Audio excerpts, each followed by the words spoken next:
नमस्कार, मैं संदीप कुमार आप सभी का स्वागत करता हूं। आज का विषय है मिक्स मिश्रित सामान्य ज्ञान जनरल नॉलेज।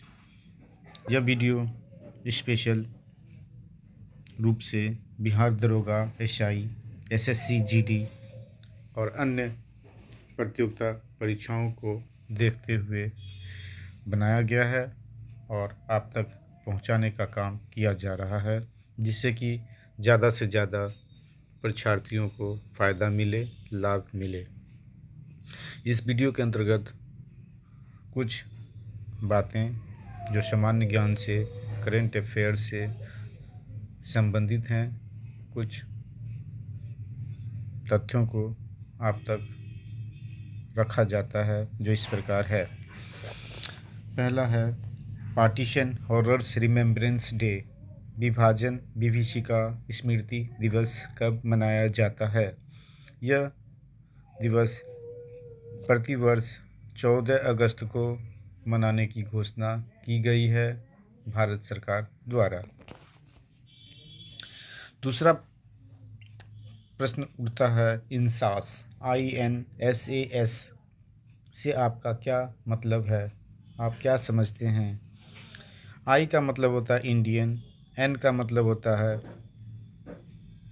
IN का मतलब इंडियन होता है, एस का मतलब स्मॉल होता है, ए का मतलब आर्म्स होता है और एस का मतलब सिस्टम होता है। इस प्रकार इंसास का पूरा नाम इंडियन स्मॉल आर्म्स सिस्टम होता है।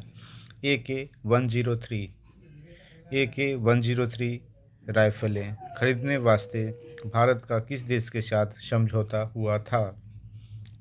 रूस के साथ। नेक्स्ट है सलमा बांध कहाँ है, क्यों प्रसिद्ध है, क्यों चर्चित है? सलमा बांध हेरात प्रांत में अफ़गानिस्तान में है। इसे अफ़गान भारत मैत्री बांध के रूप में के नाम से जाना जाता है। 42 मेगावाट क्षमता का यह बांध है।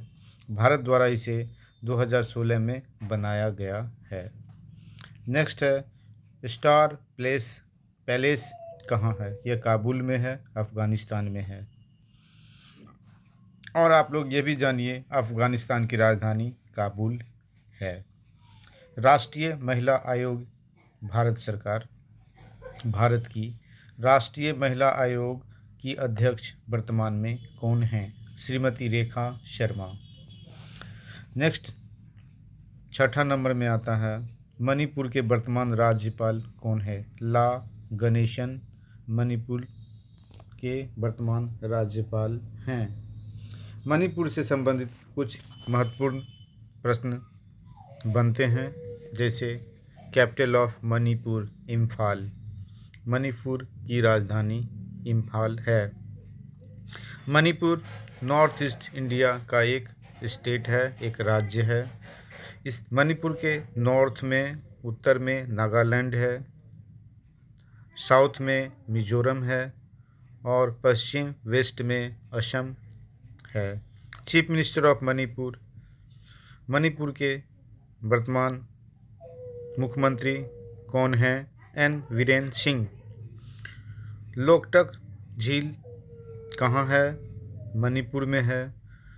मणिपुर में टोटल ज़िला कितने हैं? 16 ज़िला हैं। वहाँ का मणिपुर का लेजिस्लेचर कैसा है? यूनिकैमरल है, 60 सीट का है। राज्यसभा सीट वहाँ से केवल एक है, मात्र एक है। लोकसभा का सीट वहाँ से मणिपुर से केवल 2 है। State language of Manipur Manipuri है। यह मणिपुर से संबंधित कुछ महत्वपूर्ण बातें हैं। हेलो, हम लोग आगे चलते हैं। जर्मनी में भारत के राजदूत कौन हैं? हरीश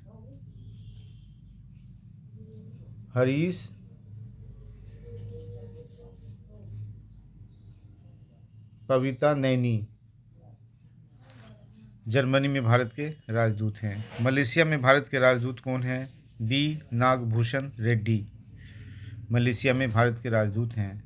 सीमा सुरक्षा बल के महानिदेशक कौन हैं? पंकज कुमार सिंह सीमा सुरक्षा बल के महानिदेशक हैं। ITBP India Tibet border police के महानिदेशक कौन हैं? संजय अरोरा। 11th है, सर्वोच्च न्यायालय में मुख्य न्यायाधीश के पद पर कौन हैं? न्यायमूर्ति NV रमन सर्वोच्च न्यायालय में मुख्य न्यायाधीश के पद पर हैं। भारत के वर्तमान राष्ट्रपति कौन हैं? M Venkaiah Naidu Shri M Venkaiah Naidu. Shri M Venkaiah Naidu Rajya Sabha के सभापति भी हैं। राज्यसभा के महासचिव कौन हैं? Doctor PPK रामाचरयुलू। केंद्रीय प्रत्यक्ष कर बोर्ड के चेयरमैन कौन हैं? JB मोहपात्रा। 15वां है, राष्ट्रीय औषधि मूल्य निर्धारण प्राधिकरण के नए अध्यक्ष कौन हैं? कमलेश कुमार पंत। फिरदौस कादरी कहाँ के रहने वाले हैं? बांग्लादेश के रहने वाले हैं। कहाँ के रहने वाले हैं? बांग्लादेश के रहने वाले हैं और वैक्सीन साइंटिस्ट हैं। फिरदौस कादरी बांग्लादेश के वैक्सीन साइंटिस्ट हैं। आगे हम लोग चलते हैं। फिरदौस कादरी, इन्हें वर्ष 2021 का मैग्सेसे पुरस्कार से सम्मानित किया गया है। मोहम्मद आज़ाद शाकिब पाकिस्तान से हैं, इन्हें भी इस पुरस्कार से सुशोभित किया गया है, सम्मानित किया गया है। रॉबर्टो बैलोन फिलीपींस के मत्स्य एवं सामुदायिक पर्यावरणविद हैं।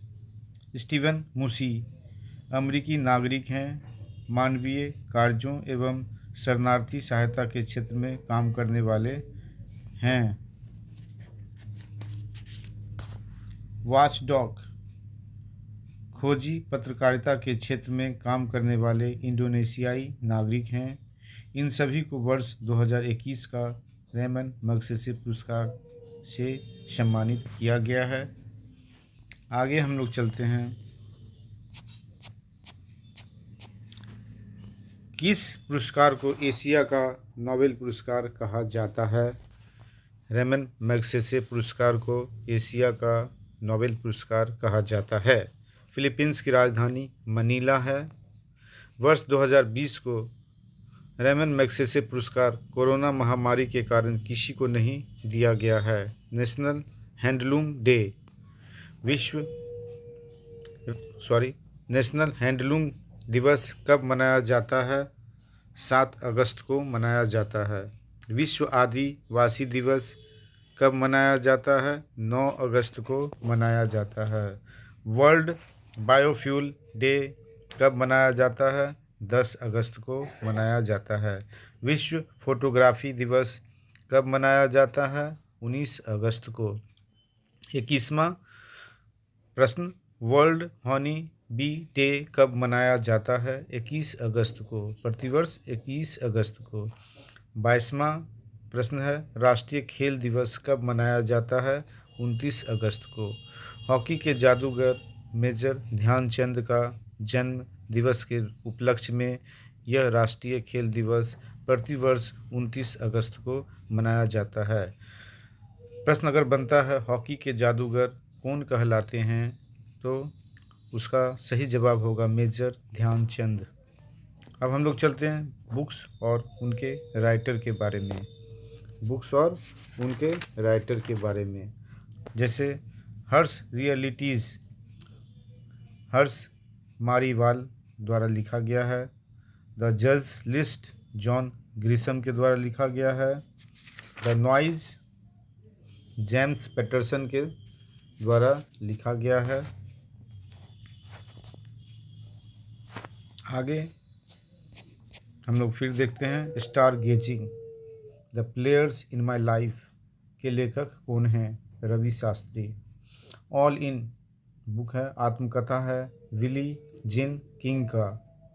ब्लाइंड टाइगर सादरा ब्राउन के द्वारा लिखा गया है। एक अलग प्रश्न बनता है ऑपरेशन देवी शक्ति। बड़ा ही महत्वपूर्ण प्रश्न है ऑपरेशन देवी शक्ति। भारत सरकार द्वारा चलाया गया यह एक ऑपरेशन है जिसके तहत अफ़गानिस्तान में फंसे भारतीयों को भारत विमान से लाया गया है। वोल्गोग्रेड कहाँ है? वोल्गोग्रेड कहाँ है? यह भी एक महत्वपूर्ण प्रश्न है, एक टॉपिक है। वोल्गोग्रेड कहाँ है? वोल्गोग्रेड रूस में है। यहाँ इंद्र 21 संयुक्त सैन्य अभ्यास हुआ। यह अभ्यास भारत व रूस का 12वां सैन्य अभ्यास संयुक्त रूप से था। काजिंद यह एक शब्द है जो दो देशों के नाम से बना है। KAZ का मतलब हुआ कजाकिस्तान और IND का मतलब हुआ इंडिया। यह भारत और कजाकिस्तान दोनों देशों की सेनाओं का संयुक्त अभ्यास था। अगला 29वां प्रश्न बनता है किस ग्रह को जुर्मा ग्रह कहा जाता है? सही जवाब है शुक्र ग्रह को जुर्मा ग्रह कहा जाता है। और अंतिम प्रश्न 30वां जो है वो और भी ज़्यादा इम्पोर्टेंट है। रानी कमलापति रेलवे स्टेशन किस राज्य में है? रानी कमलापति रेलवे स्टेशन किस राज्य में है? सही जवाब है मध्य प्रदेश MP में है। इसी के साथ आज यहीं तक। हाँ, और आप तमाम लोगों से, तमाम विद्यार्थियों से, दोस्तों से, बहनों से, भाइयों से निवेदन है वीडियो पसंद आता हो तो इसे अवश्य लाइक करें, इसे शेयर करें, दूर दूर तक अपने दोस्तों तक पहुंचाएं, जिससे ज़्यादा से ज़्यादा उन्हें लाभ पहुंच सके। इसी के साथ धन्यवाद आप सभी का।